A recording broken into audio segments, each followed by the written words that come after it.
Hello, everyone, and welcome in to Insider Gaming Weekly, a video game podcast. I'm one of your hosts, as always, Mike Straw, co-senior editor here at Insider Gaming, and I'm joined to my left, right, left. I don't know how it's going to look on the screen, but whatever. He's next to me at this point while we're recording.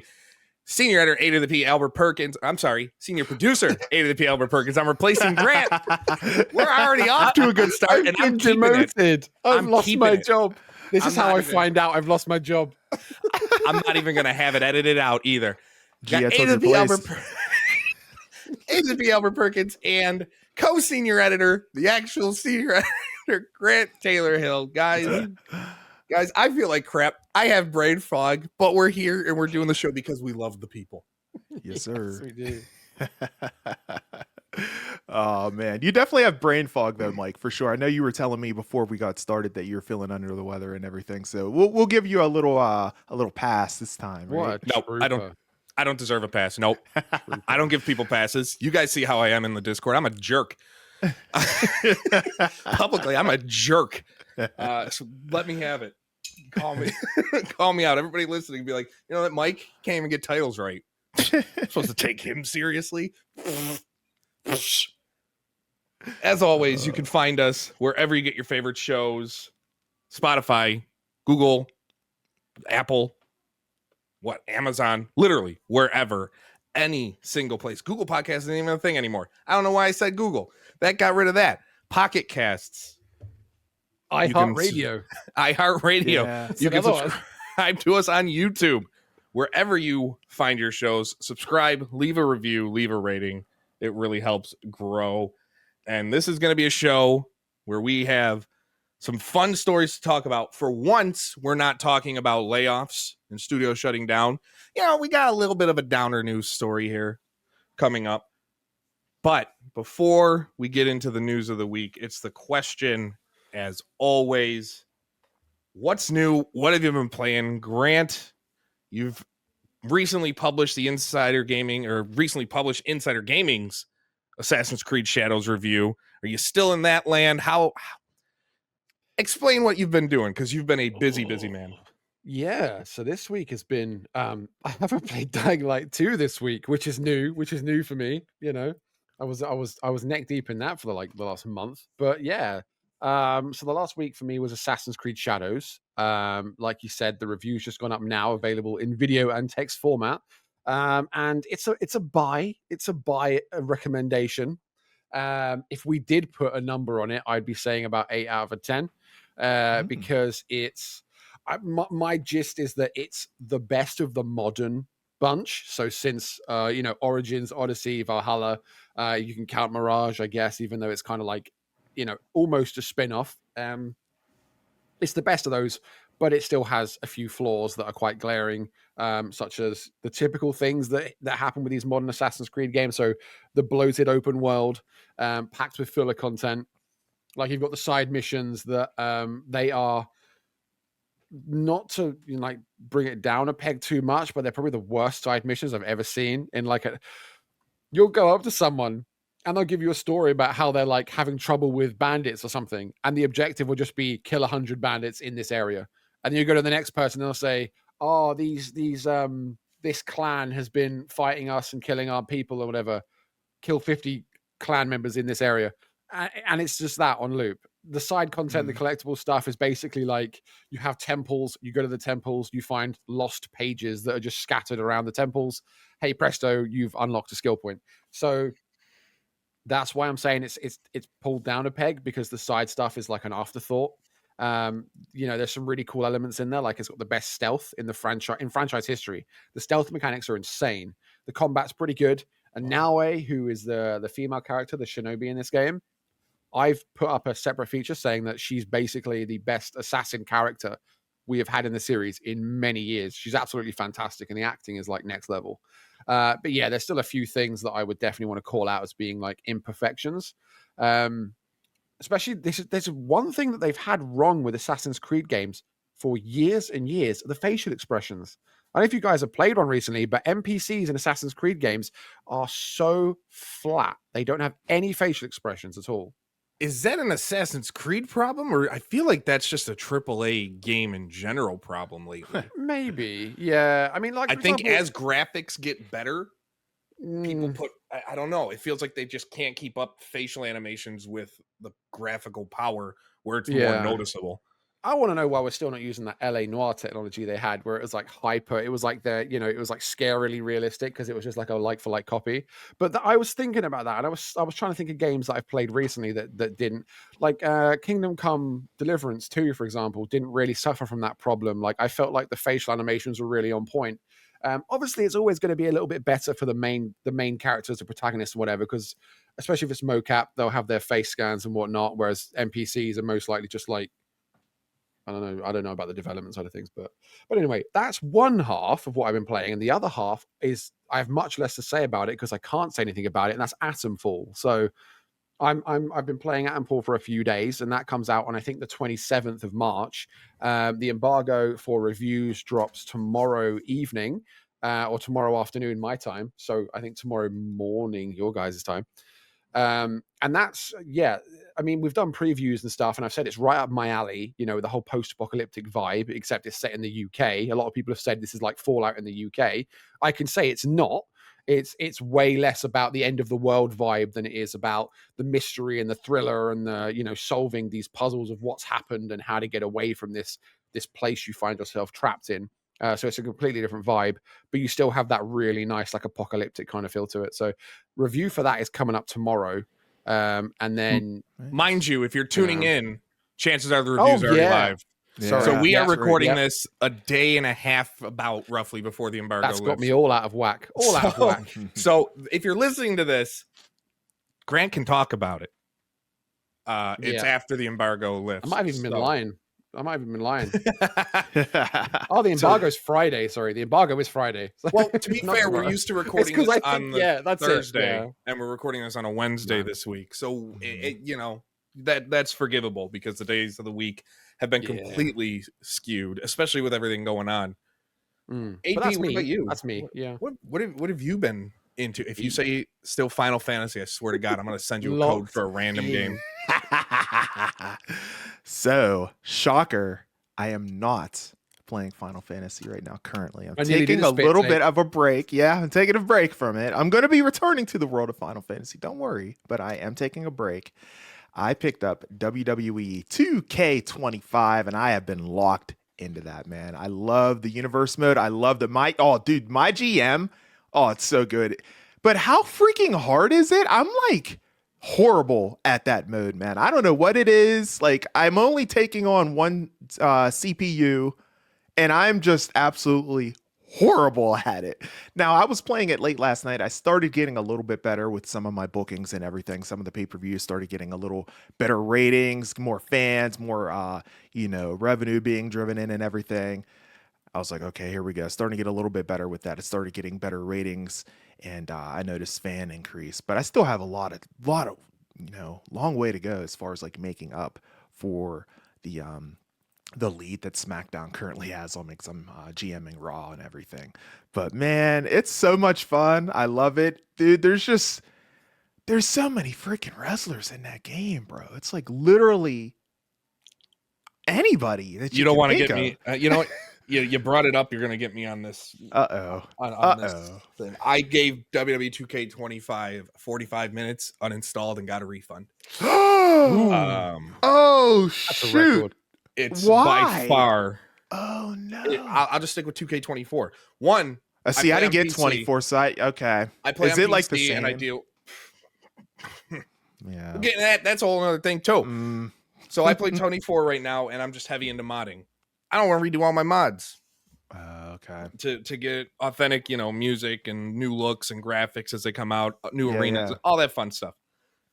2K25 adds nothing to warrant the purchase for me. They officially put PC's version of the game back to last gen par, because 2K decided, despite it being on par with next gen or current gen for the last couple of years, they're like, no, this year PS5 and Xbox Series X are going to have one version of the game, and PC is going to be with PS4 and Xbox One. Which then, all right, that alone, that's a check in the don't buy box. Right. And that there's literally, for me, not enough changes to change how I play. The What GM about modes, the island, Mike? What about the island? bite me. Those modes. And I knew that was coming. I knew it was coming. EA's doing this with their games. Like 2K, they had the City. Ruined that series. The island is going to ruin WWE 2K, and EA is about to do the same garbage with EAFC and Madden in the coming years, and they're going to ruin that, because all they are ways to force microtransactions in ways that are more predatory than they've already been. Yeah, I don't want to get there. I knew you felt a certain way about that. That's why I triggered you on purpose whenever it comes to that. I don't want to get there. You know, the last time I played a WWE game, I think it was SmackDown versus Raw, maybe like 09. Oh, wow. 08, something like that. Old school, yeah. The last one you played would have been a game to turn a lot of people off if it was 09, because that game was crap too. I can't recall. I literally aced one of them. Like, I went back, because Netflix now has all of the WWE stuff on it, doesn't it? Yeah. So I went back because I had a really weird relationship. When I was a kid, we watched WWE or WWF around like 2000, like the turn of the millennium, and then we stopped watching for like several years, and then I came back in from like 07 to like maybe like 2011, 2012, and then I dropped off forever. I just overnight turned off. But I've been going through Netflix and watching like old pay-per-views that I remember, and man, I literally look back at it and I'm like, how on earth did I ever like this stuff, man? I've been wrestling, WWE wrestling is what was the first thing my wife and I ever had in common when we started dating in high school. It was the first thing, we're like, the common ground. I trained when I was in my teens. I've watched it religiously since I was like 12 years old. Like, there was a couple year gap where when I was like 10, 11, where you're like, oh, you're a child if you like it. I'm like, I'm not a child. I'm a big kid. I'm a big kid. So I stopped watching it, and I realized it's fun. Like, it is no different than watching any soap opera. It's soap opera and underwear. It's the dude soap opera. Yeah. It's just 100%. So I enjoy it. And the Netflix thing, that's a whole nother, this is a video game show. I'm not going to go on the wrestling rant for 2 hours. Tangent City Central. Dude, I can go. I can go. We need to get to news, because I've already taken us completely off the rails. I'm going to get us back on. We got a few stories on the docket in the news of the week, and we're going to start with everybody's favorite Pokemon with Guns game, Pale World. Pocket Pair, has been in the news a lot lately for various, one reason or another. We all know about the lawsuit from Nintendo from months ago, but over the past week, there's been Pocket Pair has come out and talked through interviews. They have their publishing wing now, where they are working with Surgeon Studios, who the creators behind Tales of Kinzera Zao, one of my favorite games of last year, like literally one of my top 3 games of 2024. If you haven't played it yet, you need to, because it's fantastic. And the story, like it doesn't break the mold gameplay wise, but the story is worth the playthrough. But Pocket Pair's in the news because in an interview they talked across various ways that they were surprised about the lawsuit from Nintendo. They were surprised with how well Pale World did at launch and has done throughout this first year. And they were kind of setting the expectations for players that, hey, we're going to have more games coming out. They're not going to be Pale World. There's a lot to unpack here. We'll start with the first one, which was the last thing I mentioned. Don't expect more Pale World from Pocket Pair, despite what people may think this studio is going to become. Grant, I'll start with you. Do you think that's a bad idea or a good idea to not completely dive into what brought you to the dance? So I think we might have alternate interpretations as to what they were talking about. So on Twitter, John Buckley, who he basically heads up the publishing arm that they revealed, I think it was a couple of months ago, because like you said, it was Surgeon who was revealed as being like the first partner with those guys to get this new horror game out that they're making, but haven't yet revealed. And Bucky kind of went on a few. he's very prolific on social media. He's always commenting. He's always mixing it up with the fans and the followers, which is nice. Which is always nice to see. But he was talking about the scope and the scale of Power World compared to what Power World Publishing is doing. And the way I interpreted it was he was talking about the games that they've got lined up, which they're revealing soon for Pocket Pair Publishing. It was along the lines of don't expect those to be as big as Power World was, because this is what he said. He said something like they're all bangers, like the games that they have got lined up are really good, and they want to help indie developers get their games out there and like in epic fashion, because obviously these guys have a lot in their coffers following the 30-40 odd million sales of Power World, so these guys are looking trim. So but it's the games that they do have. Just because it has the Pocket Pair name on it, don't expect it to do the numbers that Power World did, because like you rightly said, they have no idea how it was such success. And speaking at GDC, Bucky said, if we knew how it was so successful, we would just do it again.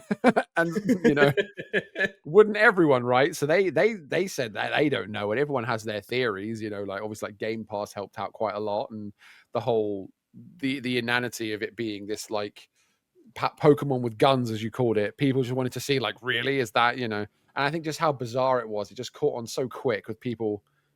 Just the association and the infringement thing. People thought there's no way this could possibly exist, and they all wanted to see it for themselves. So yeah.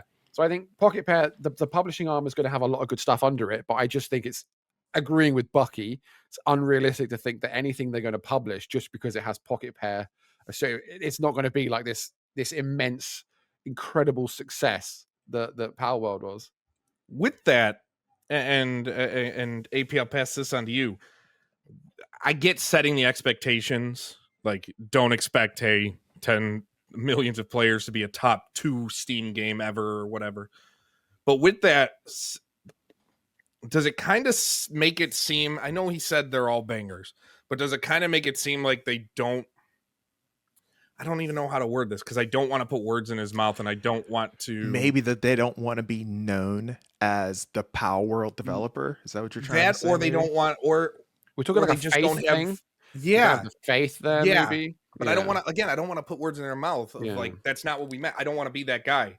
It's just, I don't know. Like you said, there's different ways to interpret this. Mm-hmm.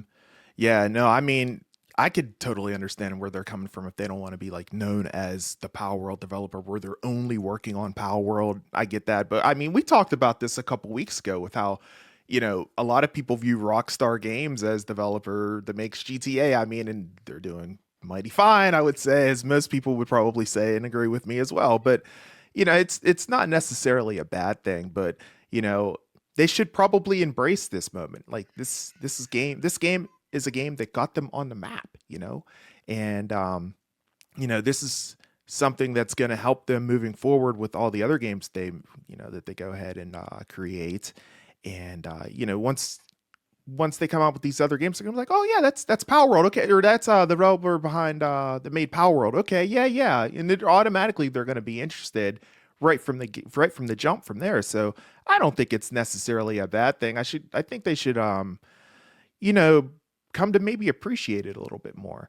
But for me, man, what kind of shocked me about this, and maybe I'm misinterpreting this a little bit, but for me, when the devs, whenever they said they were like kind of shocked by Nintendo's patent infringement, and how the company was also stating that they, kind of don't understand why Power World was so successful. I can't tell if these guys are like truly naive or if they're just like completely oblivious about it, because they essentially created like a Pokemon concept of a video game, and it's, obviously widely successful because Pokemon's like one of the most celebrated Japanese anime and video game franchises in the world, man. Like, and it's molded very similar to it. So when they said that, I just kind of thought that it was kind of a bizarre thing to kind of say. And I don't know, it just kind of felt like, it just kind of felt naive to me, So I don't know if they were just naive to that whole idea or oblivious to it or what, Yeah. How you make a game with those concepts, those characters, and you get Nintendo's lawyers knocking at your door with an infringement case, and you're like, no, like, oh, what did I do? That's bizarre. Yeah. On that point, though, he said Bucky, I mean, this all comes from him.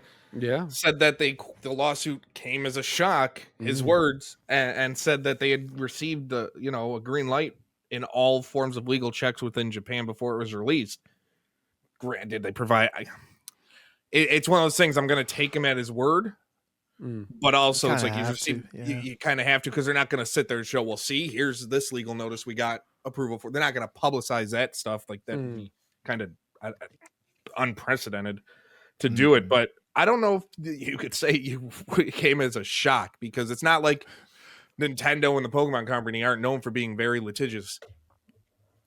Like they look, they are, and they look for every reason to go after whomever they think is creeping into their territory. So, there's still a part of me though that, I mean, we've seen some changes to how Pale Worlds work, like with the spheres and stuff like that, the Pale spheres and things since then. But I don't know if this is ultimately going to be the black eye on them that some people still somehow think it's going to be. I don't think they'd be moving forward the way they are if they were too worried about it. Yeah. Maybe there should be some sort of like reverse flip thing where the next Pokemon game, they just start handing out like AK-47s or something, and then see if Pocket Pair come back and be like, now hold on just a minute, you know. You put the Pokemon in a shop, start farming. You have all the Pokemon harvesting. Yeah, exactly. Have them on a manufacturing line, you know. Have Miltank actually work as a cow. If you're gonna name Pokemon, I'm checking out, because all I know is Pikachu. Nah, stupid Miltank. Everybody listening to this understands why I have a hatred. If you're a millennial, understand, or any sort of diehard Pokemon, why Miltank is the absolute worst, and it's all because of Pokemon Gold and Silver. Means nothing. Yeah, how? How? Like, you know what I should do? I should do one of those not quizzes. Is it a quiz? You call it a quiz, where you show me pictures of Pokemon and I have to name them, and you just come up with who's that Pokemon? I have to do that. Maybe not this week. If you have the top 5, maybe like you just have the silhouette, right? Squirtle. Just like the OG cartoon. Yeah. Mike, you know what I'm talking about. Yeah. Next week. I'll be the one. I'm gonna get 5 Pokemon silhouettes, but I'm gonna leave it to the original 151. I mean, even the silhouettes, I wouldn't. Yeah, like if it was just the actual Pokemon, like some of them are like, isn't there one that's just like a garbage bag or something, and like that's it, and that's his. Yeah, there's a guy that's like a fridge or something. I don't know. Yeah. I mean, there's 700 plus Pokemon at this point. They're gonna have weird ideas. There's one that's just jangly keys. Reaching. Yeah, I mean, there's a chandelier Pokemon. Like there's a bunch of things. You know, I mean, there's eggs that are cracked. So yeah, why not? Why not? They have everything. All right, moving on. PlayStation has a new first-party studio.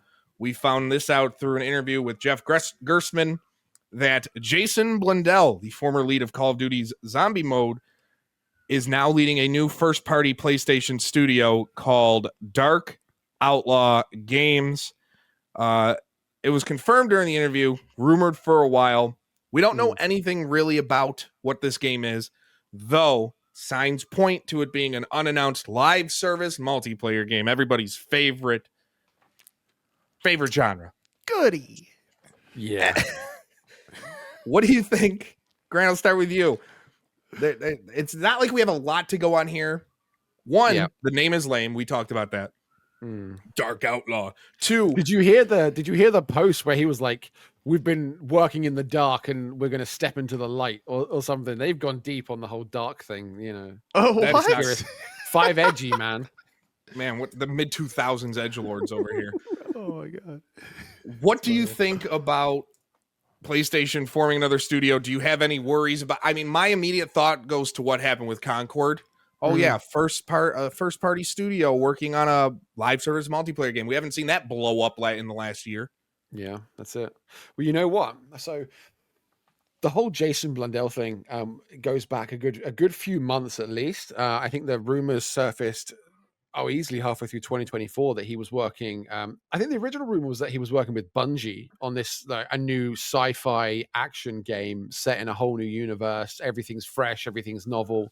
And then in a job posting a couple of weeks back, we see that what is believed to be this game is going to have multiplayer elements. It's going to have live service elements. They want to have a competitive esports ecosystem in there as well, which Blundell, coming from a Call of Duty background, that kind of, I mean, it kind of writes itself, right? Even though he's from Zombies, Call of Duty through and through is to do with the competitive and the multiplayer side of things. But his journey has been a strange one, especially when you hear how he's talking about Sony treating these first party studios. So he leaves Treyarch after more than a decade, goes to form Deviation Games. He then leaves Deviation Games a couple of years later, and after he leaves, Deviation is closed by Sony without shipping a single game. It was just shut down. So that was just last year. So he then came out with this news about Dark Outlaw working as the first party studio, working under PlayStation, working under Sony. And he was saying stuff like, how it's a privilege, it's an honor because Sony doesn't open these studios very often.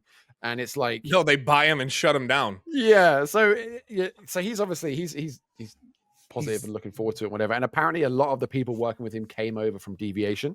So I mean, just on his chops alone, you'd think he's going to produce something quite good, but you can't really, that's not the be all and end all. But like you said, Mike, we know absolutely nothing apart from these little tidbits that have come up that have been unconfirmed. So it's cool that it's being kept under wraps. Like, it's rare that happens these days, that things don't at least get a tiny little bit of leakage and someone knows something. But this is completely locked down. I don't know what to say about it. But the whole live service thing, if it's a free to play live service multiplayer shooter, good night. Even still, I don't. Like, and another one. Yeah, it is, man. AP, when are people going to learn? When are they going to learn? Like, it just seems constantly. And who was it? I think it was Arrowhead's like head or former CCO, whatever. Recently, this week, was it Swin? Yeah, I think he said he's like, we're gonna continue to see these layoffs and all these problems as long as we keep chasing these trends of battle royal games and all these types of live service like, granted, Helldivers 2 did it really well.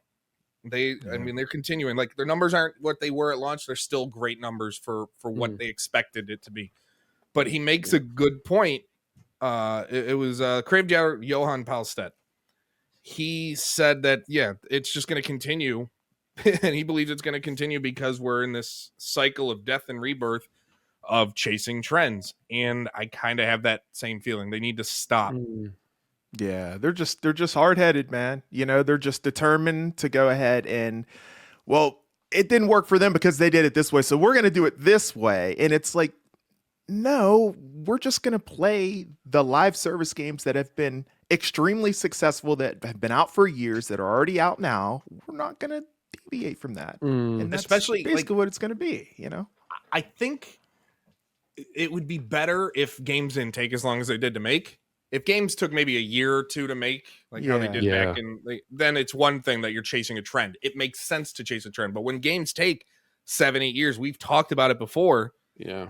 You're chasing a trend that happened a decade ago at that point. Yeah, exactly. That's what Tom was saying. Tom was saying on a recent episode. He said the exact same thing about how, like, the whole extraction shooter thing, people try to capitalize on that, but you think, extraction shooters are blowing up right now, let's make one. 4 years later, and no one's playing them anymore, and you've now got this game that's DOA.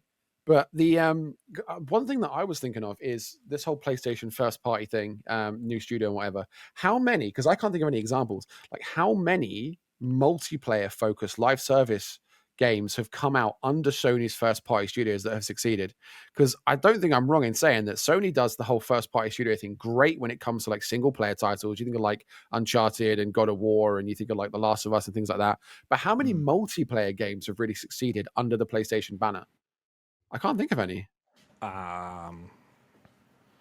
Maybe I'm missing something like glaringly obvious, but I really don't think that there's been many PlayStation-centric live service multiplayer games that have ever succeeded. Single player?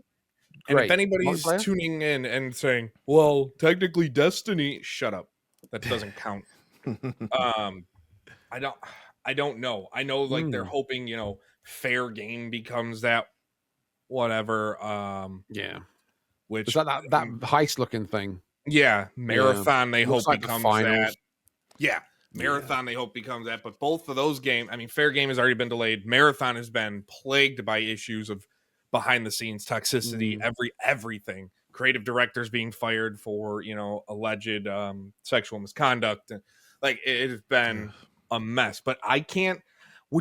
I don't want to call Gran Turismo, even though it's got its, cafe and everything. I'm not going to call that an open, it's a live service racing game, but I wouldn't put it in that category of what you're referring to.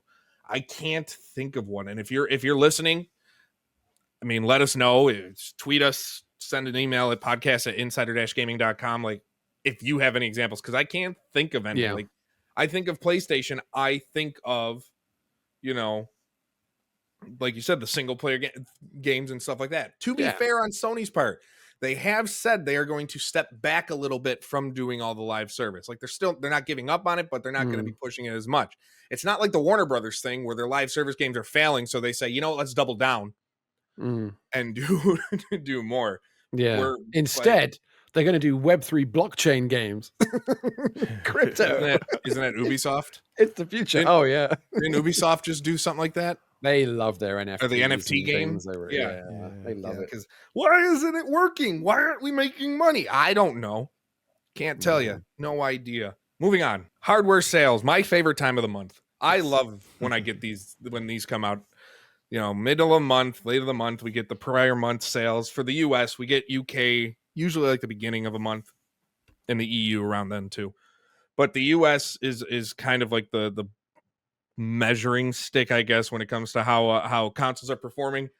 And the latest sales data came out, and we should not be surprised whatsoever with how the PlayStation is doing, or the PS5 specifically, or hardware sales in general.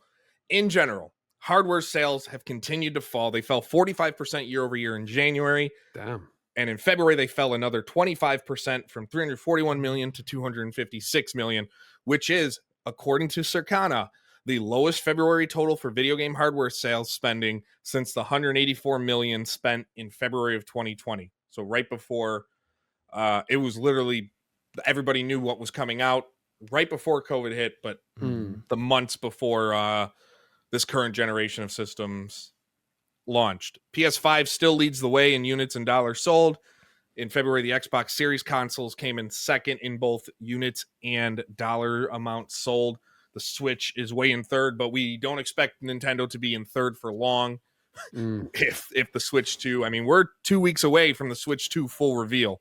2 weeks from the day of recording, we will know everything we need to know about the Switch 2 launch. Price, release date, Mario Kart 9, other launch, Metroid Prime 4, finally, yes. If you don't get that in a full, hey, it's launching X, I might lose my mind. And I'm not even that big of a Metroid Prime fan. They didn't let me play it, man. They had those things where you can go and get hands on with it. They kicked back my invitation. They didn't want me to go.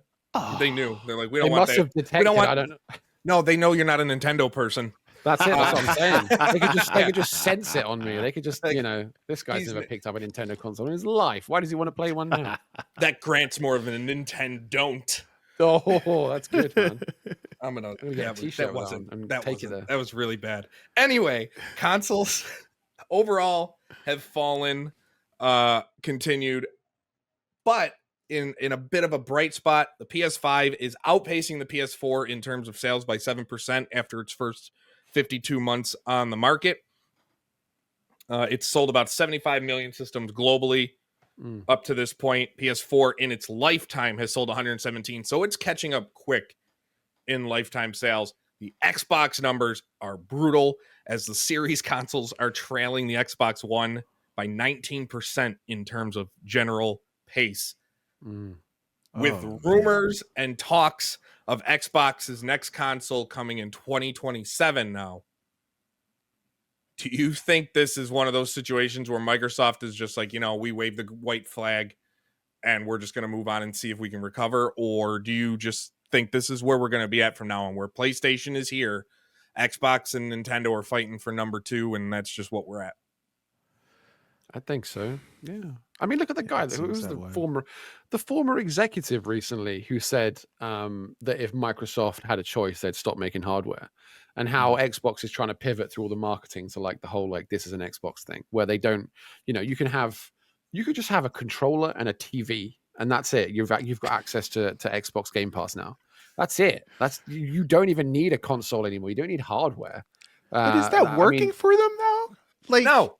I know it is. That's what I mean. Like, how many subscribers does Xbox Game Pass have? Like 30-something million or something? Yeah, and that's a skewed number because I think we've talked about it before. If not, definitely written about it.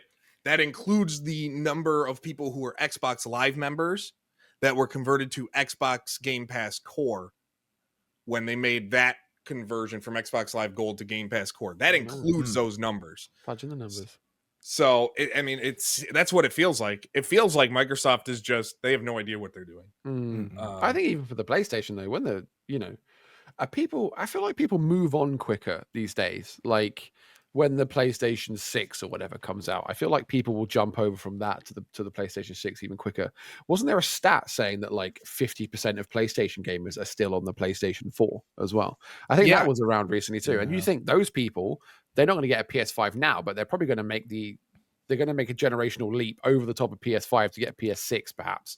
So I think people will move on faster. So I think like what we're looking at now with the PS5, is it really going to gain? Is it going to beat PS4? Because I was looking at the numbers as well. Like PS2, the all-time best-selling PlayStation console, 160. Nothing's touching that. Can't see anything touching that these days. Well, every time Nintendo Switch comes close, Sony magically finds more numbers 25 years later. They start producing some and just secretly put it into B&M stores. Hey, here's PS2 if you want to buy it. Brand new. Yeah, I'd buy one. I'd buy one brand new. My God. Oh, yeah. Oh, 100%. Oh, man. My PS2 is sitting right over here. Yeah, mine gave up. It's definitely, it's getting there. You brought up the 50%, and that's on still a PS4. Whether that's the accurate number, I don't know. I think it is, but it's about there. Why? This comes down to my biggest problem with the current generation of gaming. Why upgrade when they still release the damn games on the last gen systems? GTA 6. As long as, and that's going to be the game that sells consoles. You're going to see a massive spike in Xbox and PlayStation system sales when that finally launches. Absolutely. Yeah.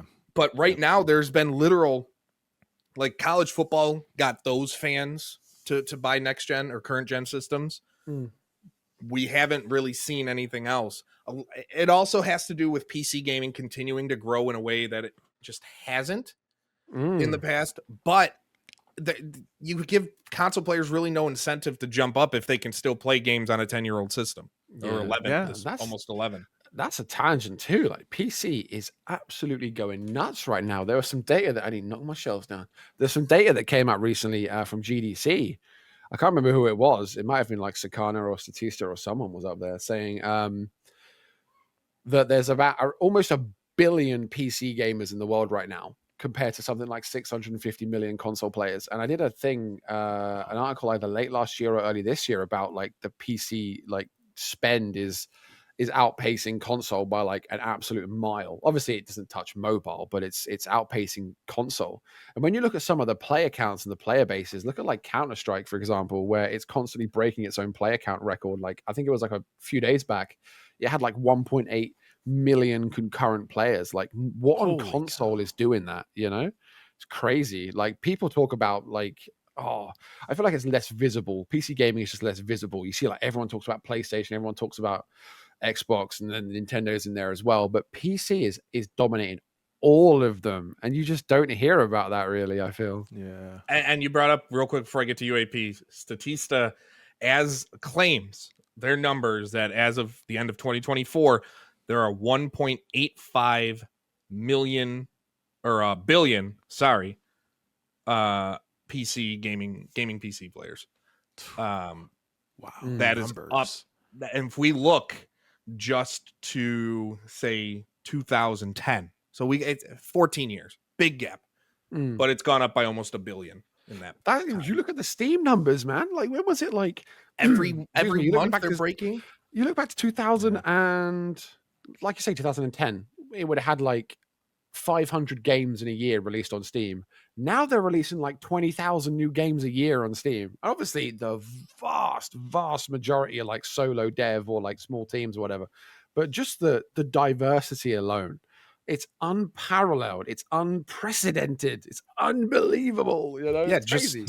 Just 3 days ago, they hit a record of 41.23 million people online at once. Exactly. That's unbelievable. That's crazy, man. AP, Crazy. what do you think could be? There's so many ways you can point to why sales are falling and where you can go. Is there any one thing that you think is to blame, or is it literally a case of you're still releasing games on last gen, PC's taking off? There's also the other thing that, people are spending their money on eggs that cost $10 for a dozen now instead of wanting to jump up to that. So, No, we 100%. No, you mentioned a couple points there whenever it comes to the games still being released on previous gen. I think that definitely has a little bit to do with it. Also, Grant mentioning PC just dominating. Nobody's talking about it, but yeah, PC's just dominating. But I remember, a shameless plug, I did a video on my YouTube channel, and I think the title was GTA 4 or what was it? The GT7, sorry, Gran Turismo 7 will not suck because it's coming to PlayStation 4 and everything. And I talked about that and how I didn't believe that it wasn't, because there was a it was almost like a movement. A lot of folks were just like, yeah, GT7's going to be horrible because of the fact that it's coming on PlayStation 4 as well, and da-da-da-da-da. And I'm like, oh, man, I tried to make some good points about it. I talked about how the PlayStation 5, of course, has, the adaptive triggers, haptic feedback. Of course, it also has the 3D audio, the stereoscopic audio that you have with the headset and everything. They didn't care. They're like, nah, it doesn't matter. I mean, you could have so many more people in the starting grid if this was just going to be released on PlayStation 5, because they could just focus the resources on that and whatnot. And I'm just like, yeah, that's true. But like, I don't know, just kind of missing my point there as well. So I could see both sides of the spectrum, I guess, but I don't know, man. Yeah, I feel like if you're gonna start making these games, I can see where you're coming from. You still want to support your previous generation. I get that, but at some point, you gotta let it go. That's not how generations work. That's what bothers me. Man. They're supposed to be, the new gen comes out, especially now. It's not like new gens are coming out like they did back in the late 90s and 4 years. Like 4 years there was another, like N64 96, GameCube 2001. So you got that 4 or 5 year, the PS, like, and then you had PS or Xbox in 2001, and then the Xbox 360 in 05. Like you had the 4 year, and then like 2 to 3 years later, the last gen was left behind. Now we're releasing games on consoles that are 10 plus years old, and it's, to me, that's the biggest part of it. And I get like, well, if there's a lot of people that have these consoles, that's how it always is. You don't move forward if you just want to stay in the same spot at all times. It bothers me far too much. We got to move on. We are. But I mean, last note on that. Don't forget that rumor about Grand Theft Auto 6 coming on Xbox 360.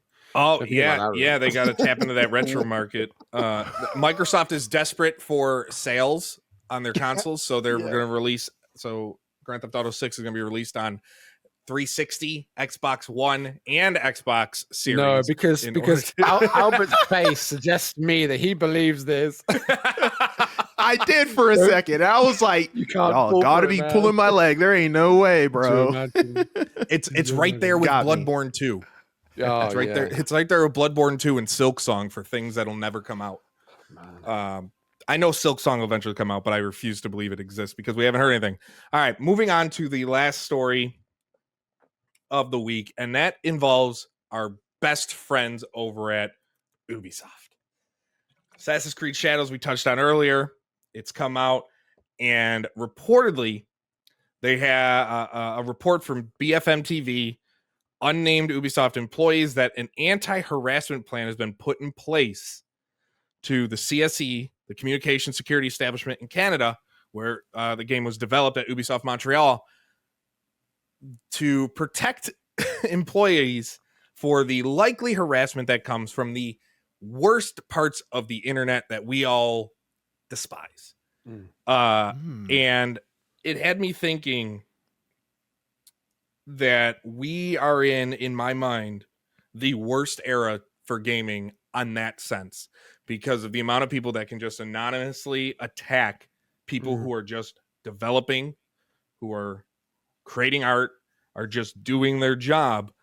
And you're having people like, they're being told not to post that they work for Ubisoft. They're being told not to post that they work for the game because of people who will likely try, or they're worried about trying to dox, harass, swat, whatever it may be. And even saying it again after reading it, soaking it, I'm getting angry about it all over again. That I hate the fact, Grant, I'll start with you. We're in this era where we have to be worried about that more so than ever. And is there anything that can really be done about it to protect the people in the industry?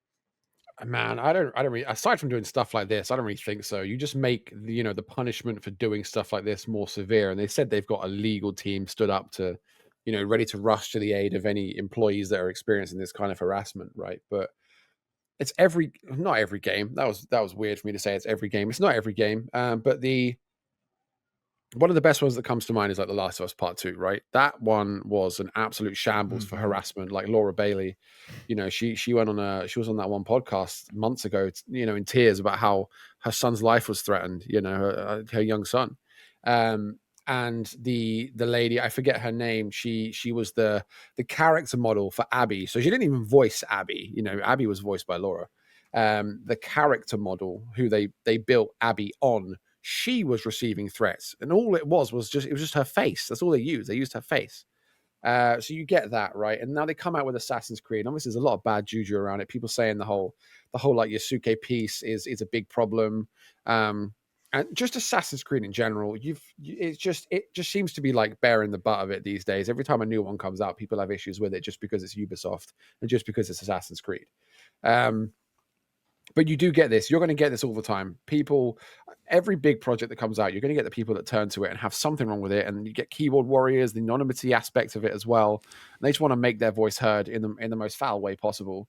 And it's so easy these days on social media to reach people, like LinkedIn, you go on Twitter, you go on whatever. And now it's, like you say, it's evolving, right? So it's not just voice actors and the performers that are being targeted, but artists, designers, developers, and just people who are just going in. And I think, don't quote me on this, but I think I saw on Twitter or on LinkedIn, the one Ubisoft dev, again, don't quote me. This is, disclaimer, don't quote me, but it's in my head. They received threats of some kind from someone because they, on a former Assassin's Creed game, they painted rooftops in the wrong shade of blue. And people came out and someone came out and threatened them because of it.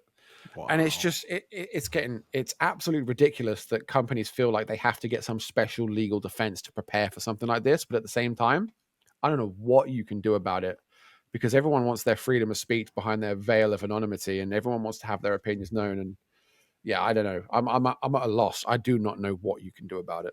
You know what you can do, AP? I want your thought. Force this guy, I know people are going to can't do this, blah, blah, blah. You have to force people to use their real likeness on social media. Oh, man. If it was like that, I feel like the internet might actually, I don't know, would it be a better place? I don't know. 1,000%. I think it would be, though, because to Grant's point, and you stole my thunder just a tiny bit, these people are just keyboard warriors, man. They're just bullies, Oh, yeah, you ain't going to ever see me. I'll just type and say whatever I want, anything that I would like to say in this certain circumstance. But would you really say it if you were right in front of the person?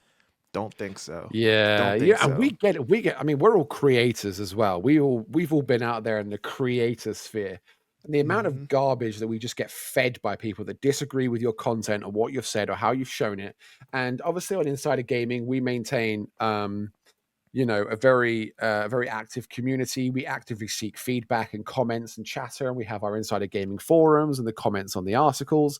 And some of the stuff that comes through the back end that people try to publish on the website as a comment, And obviously we have blockers in place. You know, we don't let any of that stuff get through to the end platform, racism, abuse, harassment, anything like that. But the sheer volume of people that just try and put in a fake email, fake name, blah, blah, blah, racist, bizarre, absolutely Wild. bizarre behavior. Yeah. The behavior of people, and it's usually the worst we have to clear out on Insider Gaming are the ones. I mean, none of them use their actual name. Never. A lot of them use their actual. The worst comments come from the people who don't even put their actual email in, because we require, you know, a name and email. It's just like fu@gmail.com, you know? Yeah. The real emails, you could tell which are real emails. Those usually are the comments that, like, sure, they might not be something you agree with, but at least they, you know, they're not terrible, you know, evil people saying things. And then it comes down to, it's just the accountability thing. I think about, like, they have to have their likeness and their real name on the thing. But then I think about, you know, there's people who are known grifters, terrible people spreading complete, you know, pardon my language, better term, complete bullshit, right? Throughout, and they get nothing because they have the people that just cling to their every word and think what they're saying is gospel, when there's more proof. Because we've hit a thing too where I feel, and there's a little bit of a tangent, I guess, but we've hit a little bit of a change where burden of proof is no longer on people making these acquisitions for things about games being woke or whatever stupid thing they want to say. It's on the people defending, saying, no, you're wrong. It's not on the people making the accusations, which it should be the other way around. If you're going to tell me X game is bad because of Y, show me, prove it. Instead of saying, well, prove that it's not. That's not how that works. And worst one for that. The worst one for that by far recently, and it breaks my heart because it's so incredible. Kingdom Come Deliverance 2. You had people, these grifters, like you mentioned, Mike, on social media for like 2 months leading up to the launch of the game. Their sole purpose on the internet was to smear this game, say it was woke, build up an army of people like anti whatever, and they went like digging through. I mean, Warhorse did a fantastic job at, you know, battling back without being too like aggressive about it. Like, one of the big talking points was the intimate scene between Henry Scalise and Hans Capon, and even the actors themselves have completely, like, the way it's been handled has been so professional, and it silenced them when they realized the game came out and they realized there was nothing they could do to stop this game being a success. No one cared about the scenes that were in the game. If anything, the amount of people that were shipping it was insane. Everyone wanted those two to get together. No one, you know, absolutely fine. And they just get silenced and they look for something else to jump on, the next grift train, because they realize they don't make a difference in the big picture. They really don't. They spout their crap for a couple of months and then people realize, you know what? That's it. Yeah. This game has sold millions of copies. It's one of the, you know, it's sold. What was that? What was the news that was posted? It made 5 times more in sales than Kingdom Come 1. 5 times more sales than the first game that came out like 6 years ago. Like, and they look at it and go, where are you now? What are you saying now? You know, they'll look, like you said, they'll look for another reason. AP and this is. They look for every reason. There was another example too, and it's losing me. And I know after we stop recording, I'm going to think about it and I'll remember it. But yeah, it's just, I mean, we had comments on our story about on Scott's story about that it made 5 times more. And then you have, go woke. Granny, he was making fun of the go woke, go broke. He's like, go woke, sell 5X. And then I'm just sitting there like, yeah, like that's not a thing. That is not a thing. People want good and great games. They don't care as long as the game is good. Yeah, that's it. Yeah, that's what sells. Great games sell. And it's just people. I remembered my point, AP. I want your opinion on this too, because I think the more you realize the internet is just a small, narrow thing. The grand scale of things, it's kind of like Madden or whatever. Madden is always at the top of the sales. The internet is very vocal about saying EA needs to lose the NFL license, and for XYZ, it's still a top-selling game every year. It's still one of the best-selling games now, according to the latest data. The internet is not the casual player. Yeah, it's everybody else, man. Exactly. And it's just everyone just wants to fabricate a narrative, have it be a certain way. and they don't know what the actual fact of the matter is. They just want to get their voice out there and, like I said, have their like 2 minutes of fame about it. That's essentially all they're looking for with it, I feel like. So I don't know. So we don't have any. I don't know what the answer is. I don't know. So we don't have any rumors today. We don't have Tom the Gong Lord coming in. He's globetrotting right now. He is at GDC. He comes home. He'll be home by the time this episode airs, but he's not home while he's in San Francisco with his balaclava, or as I like to call baklava, because baklava. I still do it. Like, even when I'm typing it out, I type baklava. Why is food always on my mind? But I'm sure next week he's going to have a lot to come back. We have a lot. We have a lot coming up. Like, I'm going to be at PAX in May. I'm going to be at LA in June. Well, I mean, we're taking a group trip to LA. I'm going to the States for the first time in my life to go to some of those places. Might have to join you guys in LA. I got to see what's going on with that. Everyone over there. That's the plan. Yeah. And then we're going to be in Germany for Gamescom. Like, and then any random events that come up and invites and stuff. Insider Gaming is globe-trotting gaming at this point. Like, we're global gaming. Yeah, that's but it. We're trying to gaming global. that's our say. And then we have, if you're tuning in and you do happen to be in a different market, I don't know if you know this, but we do have international versions. We do have a Brazilian site specifically for Insider Gaming. There's potential plans of more, but if you are a Portuguese speaker, we do have that in for you, and Roncarlo does a great job of managing that site. But we're gonna wrap this week's episode up with some trivia. It's always fun to do this. Love it. It's always fun to realize how dumb I really am. And granted, the last set of trivia, I did jump up the leaderboard, but I'm only up by half a point or a quarter of a point, so it's not even that close. How are you getting a quarter of a point? Because there was the one, or no, because AP got 3/4 of a point for the Pokemon, the Inky Blinky Pinky. Pac-Man. So he's at the Pac-Man quest, the Pokemon Inky Blinky. Those are Pokemon. Probably we're gonna have a guess next week, but that's why we only have a quarter of a point difference. But I have in. How are we going to stump everybody this week? I don't have a Nintendo question for once, which makes Grant happy. Very but happy. I bet you AP does. And we're going to start with AP. Yes, sir. I mean, come on, Grant. You can't blame me, bro. Nintendo has such a rich history, man. And we're going to dive into that history here today with my trivia question. So, card games. Playing cards. Is that your question? No, it's not. It's not. But I am aware of that, though. So we're going to talk about Kirby today. Kirby. So Kirby, the lovely cream puff mascot from Kirby's Dream Land series, was not always going to be named Kirby. So tell me, what was his original name? And I also have a bonus question to tag on after that. But first off, let's get, what was Kirby's original name that Nintendo was going to go with? Simon. Damn it. Funny enough, I was going to say Simon. That's because it just he looks like a Simon. Is it like a normal, just an everyday run-of-the-mill name? No, is it like, it's not normal at all. It's surround ball of the inhaler. That's a good answer. It's a good answer, but that is not correct.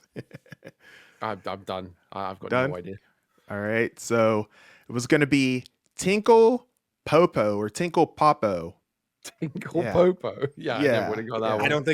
I don't think a series called Tinkle's Epic Yarn would have stalled well with families. You're telling me you wouldn't have got Tinkle's Dreamland? That sounds weird. All right. Bonus point. Okay, so Tinkle Superstar. So bonus point here. So we all know it's obviously Kirby. So who was Kirby named after? The comic book guy. Jack Kirby. That's the only Kirby I know. Was he named after? I know he was an executive at Nintendo. I just don't know what position. John Kirby. I know he was an executive at Nintendo. Grant, what did you just say?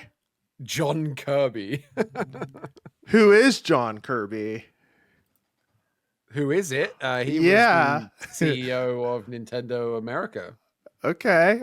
He's you might have to give him a half point, Mike. Yeah, you might have to give him. You're close enough. His name is actually John Kirby. It is. It's John Joseph Kirby. Yeah. So I feel like we're gonna have to give you like some kind of a point here. So he was an American attorney, who represented Nintendo against Universal Studios over the copyright of Donkey Kong back in '84. Yeah. So they named a character after him. Yeah, because he helped save the company essentially a little bit. Yeah. Rather than Tinklepuff or whatever his name was going to be. Look him up. He actually kind of even resembles Kirby a little bit. It's wild. Kirby, I will say, no matter what, Kirby did give us the best character in Super Smash Bros. History. Kirby's franchise that would not hear. You're a Kirby guy in Smash Bros? No. Meta Knight. Ah, okay. Meta Knight's cool. I was like, don't tell me you're a Kirby guy. No. I'm a Rob main in Smash Bros. I'm Rob. Oh, okay. In the OG Smash Bros, it was Donkey Kong because what you do is you let such a shady practice, but you have multiple, right? You have 4 people fighting. Yeah. You let everybody fight until everybody has at least died once. Then you let people fight, and then when it's just you and somebody else, make sure you always have one more life. And then you just grab and walk off and commit suicide for however many deaths until you're the last one standing. So cheap, it is man. Such a cheap way, and it worked every time as long as I was ahead of the game in terms of total lives. It's like, all right, we'll save Grant's question for last. Mine. It's not Nintendo related, and I hope the two of you get this. Forest Frontiers, Dynamite Dunes, and Leafy Lake were the 3 initial scenarios in the first game from what video game franchise? Forest Frontiers, Dynamite Dunes, and Leafy Lake. Fortnite. They just sound like Fortnite place names, my guy. I have no idea. I'm hurt. Say this name one more time. Forest Frontiers, Dynamite Dunes, and Leafy Lake were the 3 initial scenarios / maps, you can call them, in the first game from what video game franchise? Dynamite Dunes. Spyro? Why does that sound so familiar to me? What ecosystem? Like PlayStation or like a what console? PC. PC. Oh man, that could be anything. Would be anything. Would we know it? Would we realistically know it? I think so. I think it just sounds so familiar to me. In my mind, I think you'd know it, but maybe y'all have never played the games. No, I'm calling an egg timer on this. I have no idea. Yeah, I'm cooked. Roller Coaster Tycoon. Oh, are you serious? Oh, my God. When you load up into Roller Coaster Tycoon, they were the first 3 maps you could choose from. See, I love that game, but I haven't played it in so long. I actually didn't own it, and a lot of my friends owned it, and I would play it, over at their house whenever I went over. I spent way too much time with that. Damn. I love Roller Coaster. Roller Coaster Tycoon and Roller Coaster Tycoon 2 were my games as a kid. That and Heroes of Might and Magic 3. So fun. I'm so sad. Whole sandbox. I was really confident that the both of y'all would have gotten that. No. Yeah. Though I don't think city building games are up your alley, Grant. Now that I used to like them. But then the meta games just got too much, and I don't want to manage electrical grids and traffic systems and stuff. So. Yeah. That gets really. But my question is very much on theme. It's an Assassin's Creed week, Assassin's Creed launch week. So I've got an Assassin's Creed question. Which I think I did before. I can't remember. This one, but this one is a little bit niche. Unless you know this thing, you won't know this thing. I know that sounds really obvious, but it's not one of those passing facts that people just happen to know. So, in Assassin's Creed Origins 2017, we get our first obvious look, our first like for like look at what the Assassin's Creed logo is based on. But what is it based on? What is the Assassin's Creed logo based on? Yeah, this thing here. What is this based on? I was gonna say, can I look up what the logo is to give me an idea? Because I cannot remember. There it is. It's that one there. Yeah, I was gonna You're say, watching on YouTube. He's holding his arm up of his tattoo. Yeah. Oh yeah, that's a good point. Yeah, what is it based on? What is son of a gun? Well, it's not a gun. What is it based on? A slice of pizza. No, but that's a good guess, because I mean you've got the triangular kind of. Also, I think I'm having like a pizza sub or something for dinner, so it's in my head. Sounds good. Are we egg timing it? Do you guys have no idea? Hold on. What is it based on?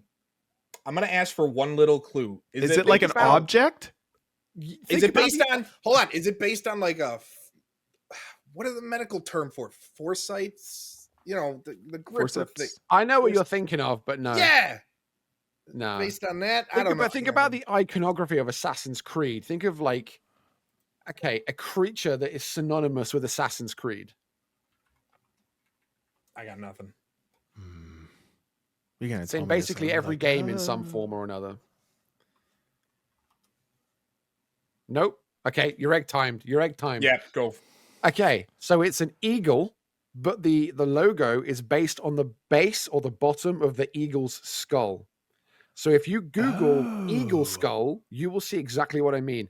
And in Assassin's Creed Origins, they have a scene where they have such a skull. Oh my god! And they drop it on the sand, and then as it moves off of the imprint it leaves in the sand, you see the Assassin's Creed logo. And Origins is, of course, where it all began. The first thing that pops up when you Google eagle skull bottom view is you know, the that's it. Is the skull itself. And what's crazy about that is that has been the people watching us.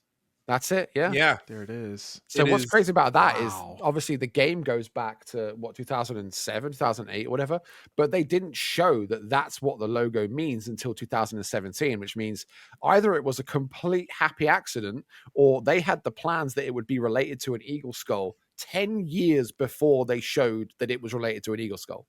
I'm going to go with it was a happy accident that they're just like, nah, this was the plan all along. Yeah, maybe. Yeah. I don't know. That'd be my guess.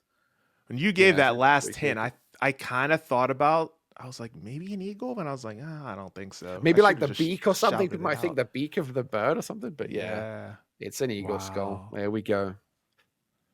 All right. On that note, like I said, that was interesting. Should have saved that for the end of the show. I should have said it. Yeah, you're right. Yeah, I should have. Isn't that another thing? That's another fact that the noise that we associate with the eagle isn't made by an eagle. No, it's a hawk. That's it. It's because eagles, the noise they make is like a chittering sound, isn't it? It's wimpy. Not even. Yeah. The bald eagle sound that everybody associates, the or whatever. So in Assassin's Creed, that was good. Wimpy. When you do the leap of faith in Assassin's Creed and you hear that eagle's call, it's not even an eagle. No, it's a hawk. You got it wrong, everyone. Everybody's got to lie about everything. But you know what we don't lie about? We don't lie about where you can find us each and every week on YouTube, Spotify, Apple Podcasts, Pocket Casts, Amazon Music. Got that wrong. I screwed it up at the beginning of the show. I ain't screwing it up on the outro. You can follow us at Insider Gaming IG. Subscribe to us at Insider Gaming on YouTube. Grant, where can the good people of Video Game Land find you? Oh, do they have to? I'm Nukov. I'm Nukov on everything. Nukov with an underscore.